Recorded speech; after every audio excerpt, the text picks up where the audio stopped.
하나님의 성령을 근심하게 하지 말라. 그 안에서 너희가 구원의 날까지 인치심을 받았느니라. 아멘. 오늘은 종교개혁 기념주일입니다. 종교개혁은 독일의 종교개혁자 루터가 1517년 10월 31일 독일 비텐베르크 대학 교회 그 정문에 95개의 조항의 반박문을 붙인 것을 사실 기념하기도 하고요. 그로 말미암아 대대적으로 이 개혁의 움직임이 일어나게 되었습니다. 물론 루터뿐만 아니라 그 전에 수많은 종교개혁자들이 있었어요. 그들의 한 사람 한 사람 나름대로 그 당시 타락했던 교회상을 보면서 안타까워 기도하며 자신의 목숨을 바쳐서 이 개혁을 일으켰던 사람들이 있었습니다. 오늘 종교개혁 기념주일은 그러한 정신을 계승해서 우리가 지금은 개혁교회라고 부르짖고 있는데 우리도 계속해서 개혁되어야 한다라는 그런 모토를 삼고 지금 우리가 이 주의를 지키고 있습니다. 사실 그 당시 교회의 모습을 보면 안타까운 부분들이 많이 있었어요. 특별히 대규모의 성당을 짓기 위해서 많은 돈이 필요한데 그 부족한 돈을 메꾸기 위해서 여러분 아마 역사 속에서도 배우신 분이 계시겠지만 면죄부라는 단어를 들어보셨을 겁니다. 이 면죄부를 발행하기도 했습니다. 물론 이 면죄부라는 호칭에 대해서 오해의 소지가 있는 부분도 있습니다. 왜냐 천주교 입장에서 말을 하면은 사실은 그 용어 면죄부의 원어랑 그 당시에 통용되었던 의미 지금의 의미와 다 합쳐서 비교를 해보면 조금 안타까운 그러니까 뭐가 안타깝냐면 너무 오해의 소지가 있는 것도 사실이긴 해요. 그러니까 돈을 다 걷어들이기 위해서 막 발행해 주었다라고 하지만은 사실은 이런 겁니다. 우리의 구원이 눈에 보이지 않으니까 그리고 우리가 죄사함을 받았다는 사실을 우리 눈에는 보이지 않으니까 그 당시 나름대로는 그것을 눈에 보이는 하나의 증서로 이제 사실 준 거죠. 근데 이것을 너무 남발한 거예요. 또 이것을 의미를 너무나도 쉽게 나는 삶이 제대로 살지 않는데도 불구하고 돈으로 이것을 사면 나는 된다라는 이런 생각들, 이런 것들이 어우러지다 보니 사실은 안타까운 결과를 맞이하게 되었습니다. 구원을 갈망하는 사람들이 있었거든요. 그러니까 그 사람들의 마음을 이용하여 돈을 벌었다라는 것이 안타까운 결과라는 것입니다. 또 그 당시에는요, 성경이 라틴어로 되어 있고 예배, 그 당시 미사는 다 라틴어로 진행을 하다 보니까 일반 사람들은 앞에서 이제 사제가 그것을 통역하고 말해주는 것만 알아들을 수가 있었어요. 근데 나머지 사람들은요, 성경을 읽지 못하니까 어떻습니까? 구원에 관한 것도 그렇고 신앙생활에 관한 것도 다 앞에서 이야기해줘야만 들을 수가 있는 거예요. 그러다 보니 앞에 있는 사람의 권력이 어떻습니까? 절대 권력이 되어버리겠죠. 사실은 그걸 하나님께서 원하시는 것은 아니었는데 그 당시에는 글을 아는 사람도 극소수에 불과했고 성경에 대해서 의미도 알 수 없었고 그러니 그런 사람들의 마음을 이용해서 이런 안타까운 결과가 일어나게 되었고 이런 것을 개혁하고자 이제 이 종교개혁이 일어나게 되었습니다. 사실은 그 당시에 왜 이런 사람들이 이렇게 돈을 주고 면죄부도 사고 왜 돈을 주고 이런 것들을 했을까요? 내 자신이 구원을 받았는지 도저히 두려운 생각이 드는 거예요. 내가 정말 구원을 받았을까? 우리 아버님이 구원을 받았을까? 우리 어머님이 구원을 받았을까? 이런 생각이 그들의 마음속에 두려움으로 사로잡고 있는 겁니다. 그러다 보니까 그 당시에 종교개혁이 일어나기 전에 여러분들 십자군 전쟁이라고 들어보셨죠? 10세기에서 13세기 그 사이에 8차례 일어났던 전쟁. 뭐 쉽게 표현하면은 그 당시 팔레스타인과 그 다음에 예루살렘 성이 기독교 원래 이제 기독교의 성지였지만 그 당시에 이제 이슬람이 그 성지를 탈환하니까 그것을 다시금 우리가 이것을 정복해야 된다고 수많은 사람들이 일어나게 되었는데요. 그 당시 그 사람들이 일어나게 했던 동기 중에 하나가 뭐냐면 여러분도 혹시라도 여러분의 죄나 이런 걸로 인해서 고통당하고 있습니까? 이 성전, 거룩한 전쟁에 참여하십시오. 여러분의 죄가 다 속죄될 것입니다. 이러니까 얼마나 많은 사람들이 몰렸는지 모릅니다. 여러분들 이거는 사실 지금도 우리 상황에서도 마찬가지인 것 같아요.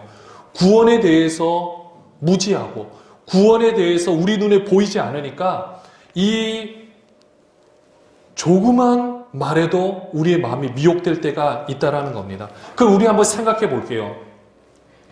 여러분들 구원받은 사람과 구원받지 못한 사람 사이에 어떤 차이가 있을까요? 여러분 옆에 있는 분 한번 얼굴 한번 쳐다보십시오. 구원함을 받으신 것 같습니까? 네. 구원함을 받으신 것 같나요?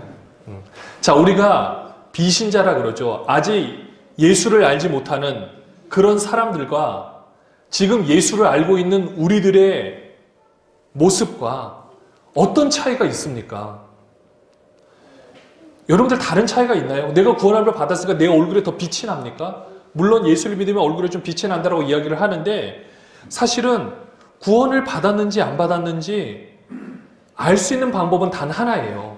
내 삶 속에서 그런 행동이 나타나는가, 변화된 삶의 모습이 나타나고 있는가 없는가, 이 차이에서 우리가 구원 받았는지 안 받았는지를 사실 유추해낼 수가 있는 것입니다. 여러분들 구원을 받았을 때 내가 구원받은 날짜를 기억해야만 그 구원이 유효합니까? 이게 한동안 이슈가 되었죠. 내가 그 구원받은 날짜를 모르면 구원함을 받은 것이 아니다. 여러분들 그런 말이 어디 있습니까? 또 내가 구원에 대한 확신이 없으면 나는 구원을 못 받았습니까? 이것도 아니거든요. 그럼 반대로 내가 구원의 확신이 막 너무 가득하면 나는 그냥 구원함을 받은 겁니까? 물론 확신이 있고 내 삶 가운데 조금이나마 변화된 삶이 있고 그것을 경험하고 있다면 구원받은 거라 할 수는 있겠죠. 중요한 거는 우리의 모습을 그리고 옆에 사람의 모습을 통해 구원함을 받았는지 안 받았는지 알 수는 없지만 하나 알 수 있는 것은 삶의 모습을 통해서 알 수 있다는 것입니다. 사실 우리는 구원에 대한 확신을 너무 강조하는데 어떤 말씀에서 강조를 하느냐. 로마서 10장 9절에서 10절에 보면 내가 만일 내 입으로 예수를 주로 시인하며 또 하나님께서 그를 죽은 자 가운데서 살리신 것을 내 마음에 믿으면 구원을 받으리라. 이 말씀 다 여러분들이 알고 있는 말씀이에요. 또 그 뒤에 보면 사람이 마음으로 믿어 의에 이르고 입으로 시인하여 구원에 이르느니라. 이 말씀을 믿는 것은 정말 중요한데 이렇게 믿는 믿음 안에는요. 나만의 확신만을 가지고 이야기할 수 있는 것이 아니라 내가 이 믿음으로 믿었다라면 정말 그분이 내 안에서 역사를 하는 것을 내가 경험을 하게 된다라는 거예요. 그것이 진정한 구원의 모습인 거지. 그걸 다 빼놓고 내가 믿음으로 고백을 했느냐, 내가 확신이 있느냐, 내가 그 날짜를 아느냐, 이거 가지고 우리의 구원에 대해서 논할 수가 없다라는 것입니다. 근데 오늘 말씀에 보니까요, 성령님이 계시는데 이 성령님이 우리의 구원의 보증을 서시는 분이고요. 인을 쳐주신대요. 인이 뭡니까? 도장이죠. 이거에 대해서 내가 확실하게 보증을 서주겠다라는 겁니다. 여러분들, 여러분의 어떤 직장에 취직을 할 때 또는 어떤 공직에 나갈 때 추천서를 받을 수가 있습니다. 여러분들 추천서를 받을 때 그 사람에 대해서 모르는 사람의 추천서를 써줄 수 있을까요? 없을까요? 없습니다. 그 사람의 행실에 대해서 알고 사람의 됨됨에 대해서 아는 사람만이 추천을 해줄 수가 있고 그 추천이 효력을 발휘할 수 있다는 거예요.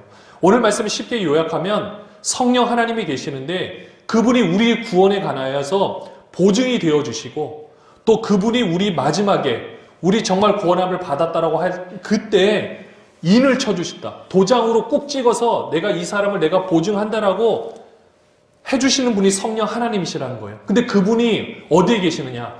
저 하늘 높이 계십니까? 아니면 우리 저 바다 건너에 계십니까? 아니요. 우리 안에 계신다라는 거예요. 지금 우리가 동행하고 계시고 우리의 일거수일투족을 다 보고 계신다라는 것입니다.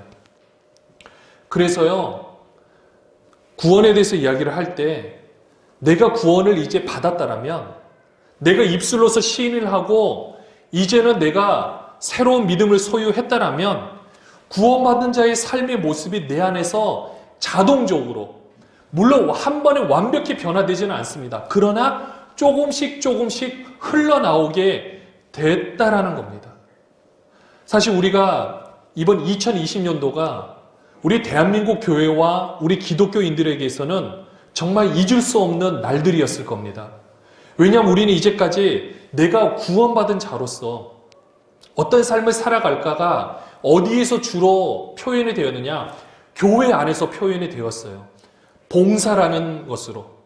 내가 이것을 열심히 하는 게 내가 구원받은 자로서 이런 모습을 보여주는 것이다 라고 사실은 이 틀 안에서 우리의 모습이 신앙의 척도가 어느 정도 되는지가 교회에서 어떤 봉사를 하고 어떤 삶을 살아내느냐 이것이 하나의 우리의 기준이 되고 그런 사람의 모습이었어요. 근데 어떻습니까? 이 모든 것들이 다 틀어져 버렸잖아요. 이제 우리가 교회 안에서 모일 수가 없었잖아요. 그러면 우리의 신앙의 모습이 이 교회 안에서 봉사를 하지 못했고 생활을 하지 못했기 때문에 모든 것이 끝났습니까? 나는 하나님에 대해서 나의 구원받은 자로서의 삶의 모습이 다 끝나버린 겁니까? 아니죠. 이 방향이 이제는 우리 외부에서 내가 살아왔던 그 삶의 현실에서 드러내는 삶이 바로 먼저 내가 볼 수 있었고 수많은 사람들도 볼 수 있었던 것이 우리의 현실이었어요. 그러나 여러분들 우리 상황이 어떻습니까? 이 대한민국의 상황이 어떠했나요? 우리가 거기에 대해서 사실 너무 안타까운 면들이 많은 것을 보게 됩니다. 무엇이 안타까운가? 이 교회에 대한 시선이었죠. 기독교에 대한 시선이 결코 곱지 않았다라는 것을 우리가 너무나도 잘 알고 있습니다. 여러분들 우리가 이런 모습을 보면서 우리는 어떻게 해야 되겠습니까? 너무 이것을 확대, 멀리 볼 것이 아니라 내가 구원받은 자로서 성령 하나님이 나와 함께 하시기에 이제는 그분이 내 안에서 역사를 하신다는 것을 우리가 좀 굳게 믿었으면 좋겠어요. 그냥 이것은 별개의 일이고 하나님이 저 하늘에 계시고 일주일에 하루만 여기 와서 내가 하나님을 만나고 경험하는 것에 그치는 것이 아니라 내 전인격적인 삶의 모습 가운데 그 성령 하나님이라는 분이 우리 안에서 살아 움직여 역사하고 있다는 사실을 우리가 믿어야 한다는 것입니다. 이렇게 되면 우리 안에서 어떤 일이 일어난지 아십니까? 내 삶 속에서 개혁이 일어나게 돼요. 내 삶 속에서 개혁이 일어나면 하나님께서 일하시는 것이 눈에 조금씩 보이기 시작합니다. 하나님의 이런 일하심을 그러면 어떻게 알 수 있느냐? 무엇일까요? 아까 제가 서두에서 말씀드렸죠. 내 생각과 내 말과 내 행동이 미약하나마 조금씩 변화되어진다라는 거예요. 오늘 이 에베소서 4장 30절 말씀 바로 직전에 보면은요, 29절 말씀이 있어요. 29절하고 30절은 사실은 이어져 있는 말씀입니다. 왜냐? 30절에 처음에 카이, 그리고라는 말이 원래는 있는데 우리가 아는 성경에서는 그게 없어요. 그리고가 뭡니까? 같이 말을 이어주는 거예요. 29절부터 우리가 30절을 그래서 같이 한번 연관시켜서 읽어보겠습니다. 무릇 더러운 말은 너희 입 밖에도 내지 말고 오직 덕을 세우는 데 소용되는 대로 선한 말을 하여 듣는 자들에게 은혜를 끼치게 하라. 하나님의 성령을, 그러니까 그리고 하나님의 성령을 근심하게 하지 말라. 그 안에서 너희가 구원의 날까지 인치심을 받았느니라. 아멘. 바로 하나님의 성령이 우리 안에서 우리 삶을 개혁해 나가십니다. 계속해서 바꾸어 나가세요. 근데 이 바꾸어 나가는 결과를 우리 눈으로 볼 수 있는 게 뭐냐? 우리의 언어, 우리의 생각, 그 다음에 삶에 대한 우리의 태도예요. 이 세 가지입니다. 다시 한번 뭐라고요? 첫 번째가 언어입니다. 근데 언어는요, 우리의 생각에서 나오고요. 그 다음에 이거로 말미암아 우리의 태도가 결정되어져요. 이 세 개는 뗄래야 뗄 수 없는 것으로 연관되어져 있습니다. 사실 우리는 이제까지 어떤 삶을 살아왔느냐? 그냥 내가 하고 싶은 대로, 내가 원하는 대로. 사실은 내가 원하는 게 아니에요. 우리가 사단의 이 속임수에 넘어가서 그것이 내 모습인 것처럼 살아왔던 것이 우리의 모습이라면 이제는 그것을 다 내려놓고 이제는 우리 안에서 역사하고 계시는 성령 하나님의 손길을 우리가 기대하고 우리가 바라보며 나갈 수 있어야 한다는 거예요. 자, 저를 한번 쳐다보십시오. 여러분의 삶 가운데 여러분의 삶을 한번 바라보시면서 나의 삶을 인도해 주신 하나님의 그 놀라운 능력에 대해서 경탄해 보신 적 있으십니까? 그 다음에 내 삶을 지금 움직여 계시는 하나님의 손길에 대해서 감탄해 본 적 있으십니까? 있으십니까? 없으십니까? 오늘 이 날을 기점으로 이제는 있으셔야 돼요. 한번 내 삶이 정말 힘들고 어려울 때마다 한번 고민하고 생각해 보십시오. 나란 존재를 지금 여기까지 하나님께서 이렇게 인도해 주셨는데 그 모습에 대해서, 그 하나님의 놀라운 능력에 대해서 경탄할 수 있어야 되고요. 그 다음에 그 결과로 나타난 나의 모습에 대해서 감탄할 수 있어야 돼요. 이거는 뗄래야 뗄 수 없는 겁니다. 근데 우리는요, 오늘 말씀 제목처럼 제일 안타까운 게 뭐냐? 성령님을 근심시키는 삶을 살아가고 있다는 거예요. 그러면 성령님을 근심시키는 삶이 어떤 삶이겠습니까? 경탄하고 감탄하는 삶을 살지 못하는 거예요. 마지 못해서, 죽지 못해서 살아가는 내 모습. 근데요, 하나님께서 어제와 오늘과 내일이라는 시간 속에 우리를 살게 하신 목적이 있습니다. 원래 우리의 모습 지금만 바라보면 어떻습니까? 자, 여러분 생각해 보세요. 내가 가장 실망이 되고 어려울 때가 언제 모습을 볼 때 그렇습니까? 지금 모습이에요. 그리고요, 미래에 대해서 소망을 못 가질 때예요. 미래가 단절되어 버렸고요. 과거에 내가 그래도 이런 모습인데도 생각을 못 해버리고 다 단절시켜버리고 현재만 바라보면 진짜 힘듭니다. 소망을 가질 수가 없잖아요. 잘 한번 생각해 보십시오. 내가 삶이 가장 힘들 때가 언제입니까? 과거, 미래가 단절이 돼서 현재의 모습만 보면 정말 짜증이 나고요. 진짜 답이 안 나고 힘든 거예요. 근데 하나님의 성령의 역사는 참 놀라운 게 이거를 다 이어놓습니다. 과거의 모습과 이 현재의 모습과 미래를 사실 시간으로 구분하기 어렵잖아요. 근데 이것을 같이 함께 보면서 내 자신을 보고 생각나게 해주세요.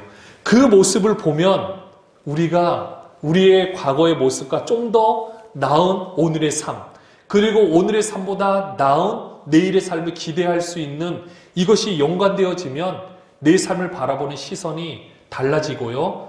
그것이 바로 성령님을 기쁘게 하는 그런 삶의 모습인 거예요.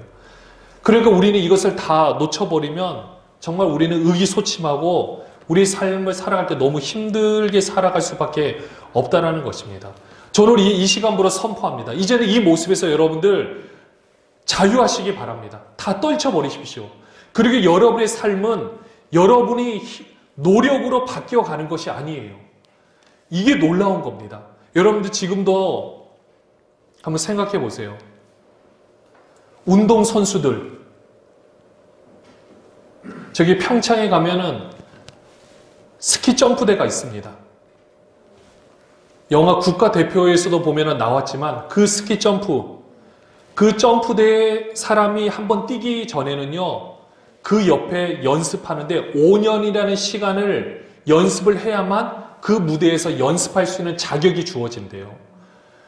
자, 그러면 그 선수가 혼자서 연습합니까? 아니면 코치의 지도를 받으면서 연습을 합니까? 코치의 지도를 받아요. 근데 코치의 지도를 받는데 코치가 연습을 합니까? 선수가 연습을 합니까? 선수가 연습을 해야 돼요. 이것을 잘 한번 생각해 보십시오. 내 과거와 현재와 미래와 코치의 개념을 한번 짬뽕시켜 보시면 우리를 인도하시는 코치가 누구시냐? 성령 하나님이세요. 그분은 이 세상 만물을 창조하시고 만물을 주관하시는 분이에요. 그 하나님이 여러분 안에 계시는 거예요. 밖도 아니에요. 안에 계세요. 여러분 안에서 그러면 어떻게 하시느냐? 내 과거의 모습에서 조금씩 달라질 수 있도록 우리를 코치해 주시는 거예요. 그럼 우리는 어떻게 하느냐? 그 코치함을 받아서 내가 노력하는 거예요. 근데 내 노력만으로는 안 돼요. 이게 비밀인 거예요. 이게 신비인 거예요. 내가 인위적으로 한다고 되는 것이 아니라 꼭 지도를 받아야 돼요. 그리고 받은 만큼 내가 열심히 노력해야 되지, 또 노력을 안 하고 지도만 받는다고 되지는 않아요. 이런 것들로 인해서 우리들이 점점 자라가야 되고 우리 삶에 대해서 내가 어떻게 살아가야 될지 이것들을 알게 되면 하나의 방법을 터득하면요, 몸은 그것을 익히기 때문에 나중에 똑같은 상황이 돼도 그것을 그대로 이어내는 것을 보게 됩니다. 자전거를 타실 줄 아시죠? 자전거를 타다가 한동안 안 타다가 타면 탈 수 있을까요? 없을까요? 없다라는 것은 무서운 생각 때문이에요. 근데 딱 앉아서 손잡이를 잡는 순간 몸은 그것을 기억하고 탑니다. 정말 놀라워요. 근데 못하는 이유는 하나예요. 머릿속에서 안 된다라는 현재만 보게 하기 때문에. 그러면 안 되는 거예요. 이런 것처럼 우리의 삶도 성령 하나님께서 이렇게 인도해 나가십니다. 그럼 이 성령 하나님께서 우리를 어떻게 하시느냐? 빌립보서 1장 6절에서는 이렇게 고백을 하고 있습니다. 같이 읽을게요. 너희 안에서 착한 일을 시작하신 이가 그리스도 예수의 날까지 이루실 줄을 우리가 확신하노라. 다시 한번 큰 목소리를 읽을게요. 너희 안에서 착한 일을 시작하신 이가 그리스도 예수의 날까지 이루실 줄을 우리는 확신하노라. 성령님을 근심시키게 하는 건요, 이 능력을 내 생각으로 제한하는 겁니다. 나는 안 돼.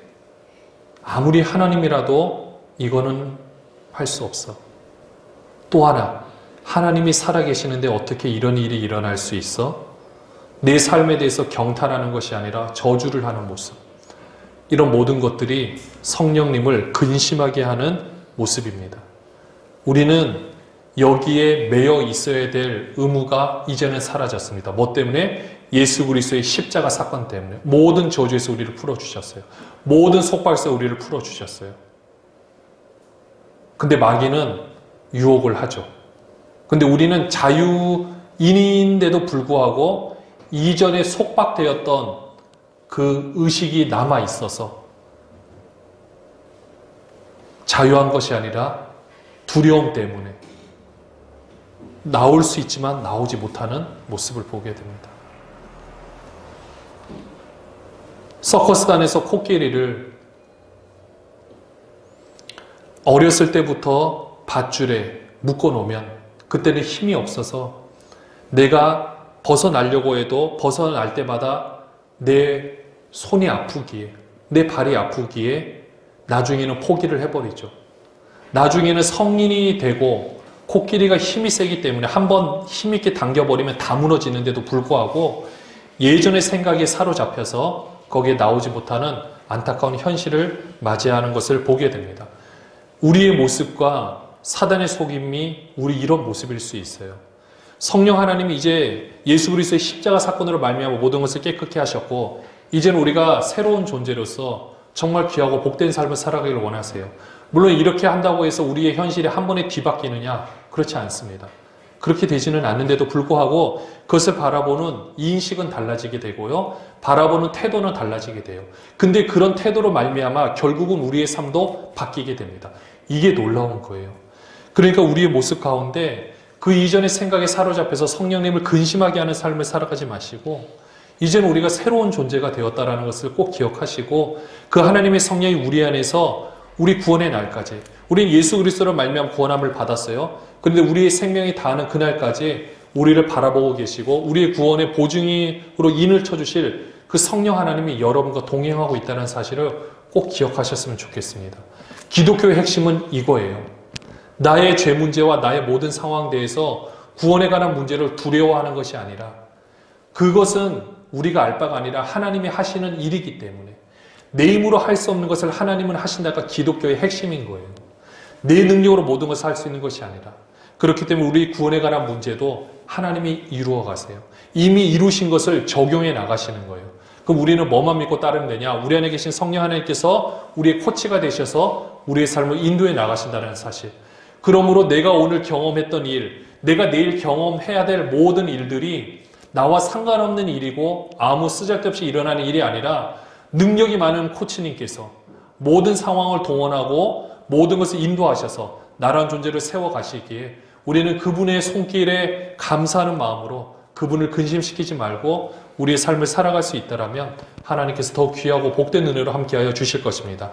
오늘 마지막으로 로마서 8장 11절 말씀 우리가 함께 고백하고 말씀을 마무리하도록 하겠습니다. 우리 같이 한번 읽을게요. 예수를 죽은 자 가운데서 살리신 이의 영이 너희 안에 거하시면 그리스도 예수를 죽은 자 가운데서 살리신 이가 너희 안에 거하시는 그의 영으로 말미암아 너희 죽을 몸도 살리시리라. 여러분을 살리십니다. 기독교는 생명의 종교고 살리는 종교예요. 성령님 근심하게 하지 마시고 걱정하지 마시고 두려워하지 마시고 그래서 내일을 빼앗기지 마시고 오늘을 사로잡히지 마시고 우리에게 주어진 이 귀하고 복된 날들을 기대하시며 성령 하나님의 놀라운 손길을 바라보는 우리 모든 분들 되시기를 주님의 이름으로 축원합니다.